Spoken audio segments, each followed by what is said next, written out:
तुम्हारी ढिठाई बता रही है कि तुम अकेली नहीं हो, तुम्हारी माँ भी इसमें शामिल है। मेरी माँ का आइंदा नाम मत लेना तुम। मैंने तो तुम्हारी माँ के नहीं सिर्फ 2 लफ्ज कहे। सोचो, तुमने तो मेरे बाप पर कब्जा कर लिया।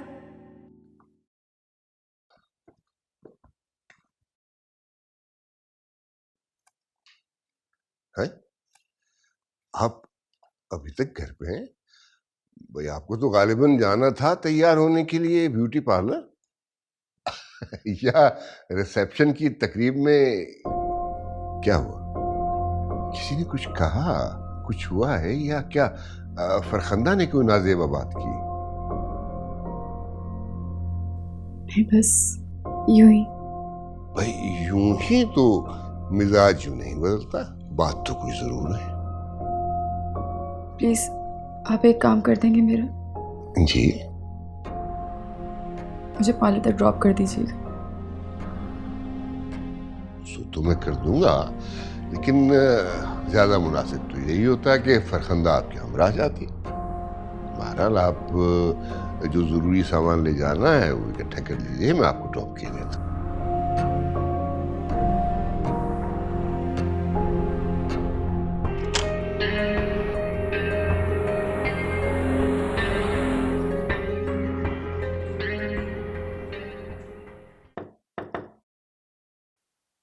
आइए बाबा।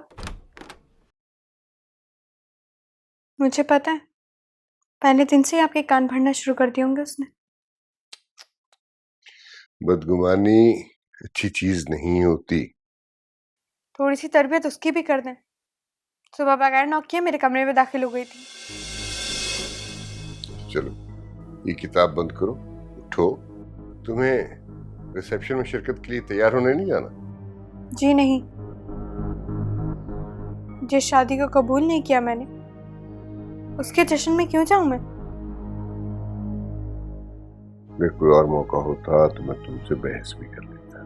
फिलहाल मेरी बात मान जाओ, उठो। मैंने एक बार कह दिया ना, मुझे नहीं जाना। जबरदस्ती है क्या? खुशी आपकी है, मुझे क्यों घसीट रहे? अब तुम बदतमीजी की हदों को छू रही हो और ये अच्छी बात नहीं है। आपके इस तरह शादी करना अच्छी बात थी? तो क्या बुराई है इसमें? ठीक है, तुमने नहीं जाना, मत जाओ, बैठी रहो यहीं अपनी खुदगर्जी की खौल में बंद। बाबा, आप मुझे खुद गर्ज कह रहे? तो और क्या कहूं? जो अपनों की खुशियों में शरीक ना हो सके उसे और क्या कहा जा सकता? दुख तो गैर भी बांट लेते हैं, लेकिन जो अपनों की खुशियों में खुश ना हो सके उसे सिर्फ खुदगर्जी कहते हैं।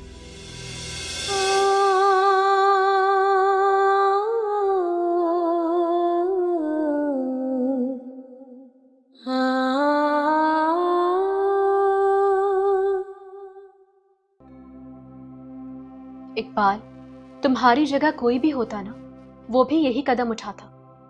आखिर इसमें तुम्हारा क्या कसूर है? कसूर सारा मेरा ही है उस्मा। ना मैं उसे इनकार करता,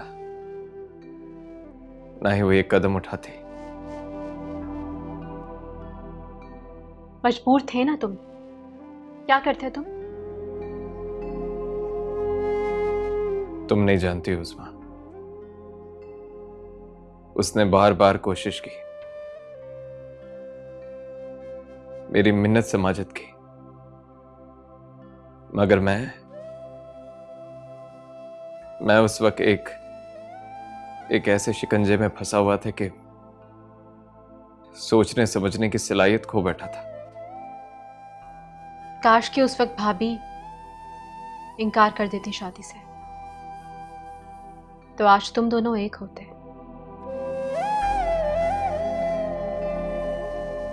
मैं टूट चुका हूं उस्मा।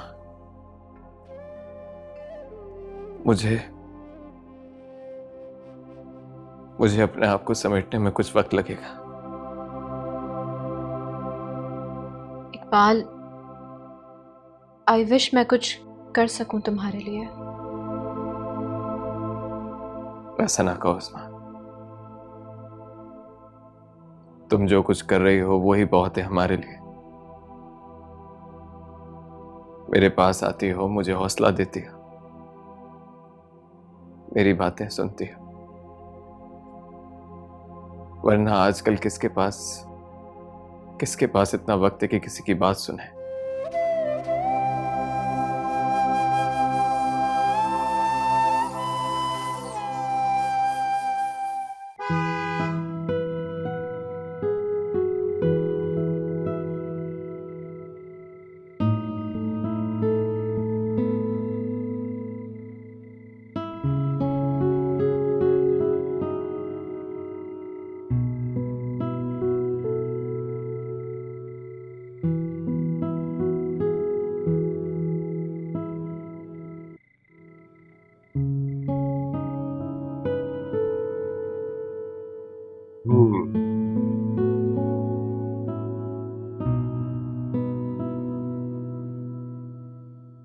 आलिया, चलो मैं जरा फरखंदा को देखा हूं। शाम को लगता है मैं कुछ ज्यादा ही सख्त हो गया था उसके साथ। मिल के आता।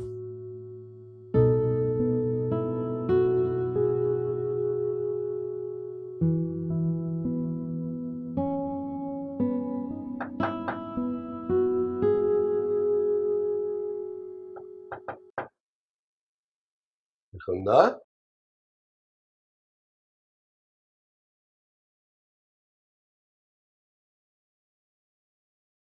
फरखंदा, फरखंदा बेटा, फरखंदा।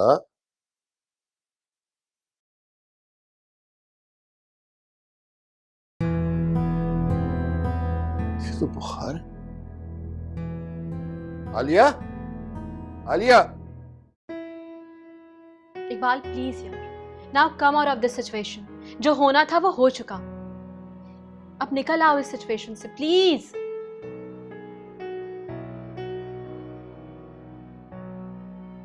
इकबाल मेरी बात समझने की कोशिश कर। ये जिंदगी रुकने का नाम नहीं है, ये तो चलती रहती है। किसी एक के चले जाने से ठहर नहीं जाती। क्या हो गया उस्मा? मैं ठीक हूं एकदम। तुम ये ठीक हो? शक्ल देखी है तुमने अपनी? जाओ जाके मिरर में अपनी शक्ल देखो। कुछ दिनों से तुम अजीब से हो गए हो। ऐसा लगता है कि मैं सहरा गई और वहां से जाके मैंने एक मजनू को किडनैप किया और यहाँ शहर में लाके एक रूम में बंद कर दिया। प्लीज ना यार, I am trying to make you smile और तुम हंस तक नहीं रहे हो। एक गुमशुदा इंसान की तरह यहाँ खड़े हुए हो चुपचाप। सही कह रही हो तुम, गुमशुदा ही तो हूं मैं। फिर से शुरू हो गए तुम यहाँ क्या कर रही हो? तुम्हें तो वहां होना चाहिए, आलिया के पास। जाओ, उसे उसकी शादी की मुबारकबाद दो। नहीं जाना मुझे, क्योंकि मेरे लिए आलिया से ज्यादा अहम तुम हो। क्यों?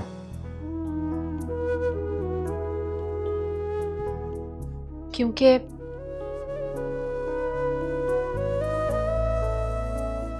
हर बात का जवाब नहीं होता इकबाल।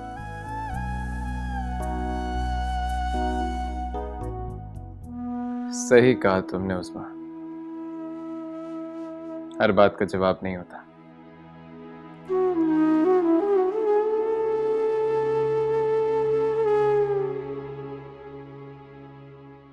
मगर उस्मा, तुम मुझसे हर बात का जवाब चाहती हो ना?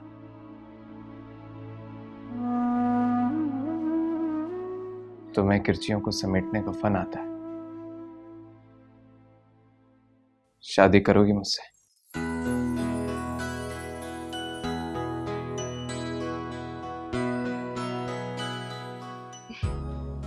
मजाक कर रहे हो ना? नहीं उस्मा, मैं मजाक नहीं कर रहा हूं। एक तुम ही हो जो मुझे संभाल सकते हो,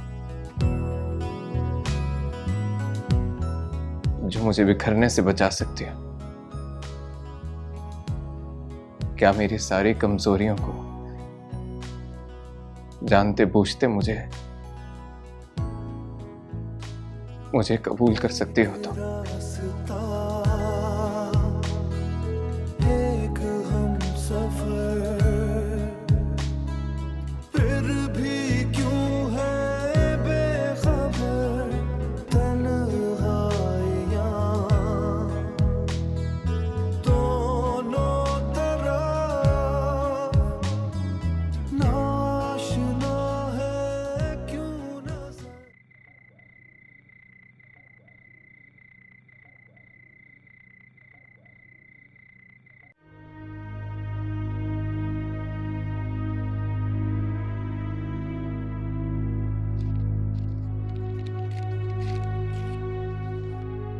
ये मैंने कुछ मेडिसिन लिखी हैं, ये इन्हें बाकायदगी से देते रहिएगा।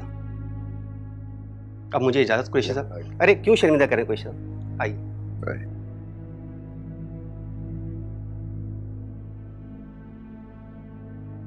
डॉक्टर साहब, कोई परेशानी की बात तो इट्स नहीं है? Okay, she will be fine. Thank you, मैं medicine thank you, thank you.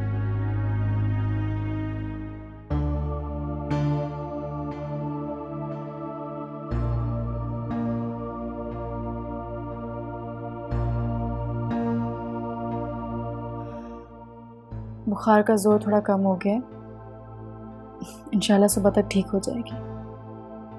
चल, समझ में बात नहीं आ रही, शाम को बिल्कुल ठीक थी हमारे जाने से पहले। या हो सकता है इसने मेरी बातों का असर ले लिया हो। बुखार ही तो है बस, आप उल्टा सीधा सोच के अपने आप को क्यों परेशान करें।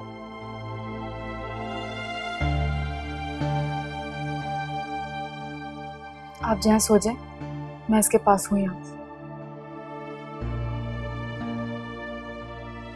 अभी कुछ देर बैठता हूँ, जब नींद आएगी सो जाऊंगा।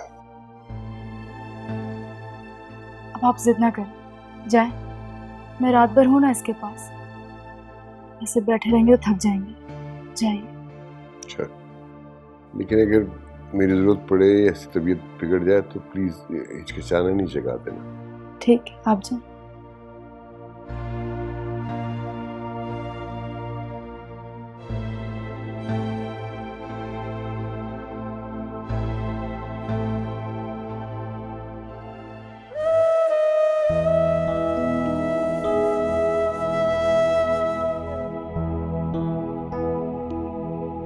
मैं उस वक्त एक ऐसे शिकंजे में फंसा हुआ था कि सोचने समझने की सलाहियत खो बैठा था।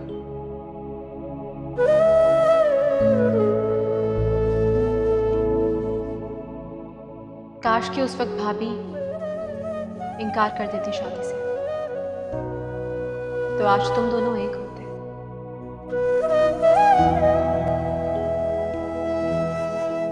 आप सलामत हैं ना, तो मैं अमीर हूँ। मेरी अल्लाह से दुआ है कि मरते दम तक भी आप दोनों का साथ एक दूसरे से ना छूटे।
चाय? शुक्रिया। सो रही है अब तक? जी सो रही है वो। मेरा ख्याल है आप भी कुछ देर आराम कर लीजिए। शब बेदारी की वजह से चेहरा कुछ मुरझा सा गया है।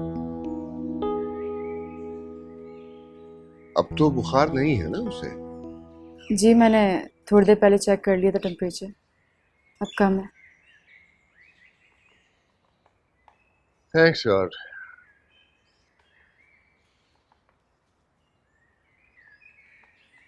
असल में रिश्तों को नाखुश करने वाले कभी खुश रह नहीं सकते, है ना?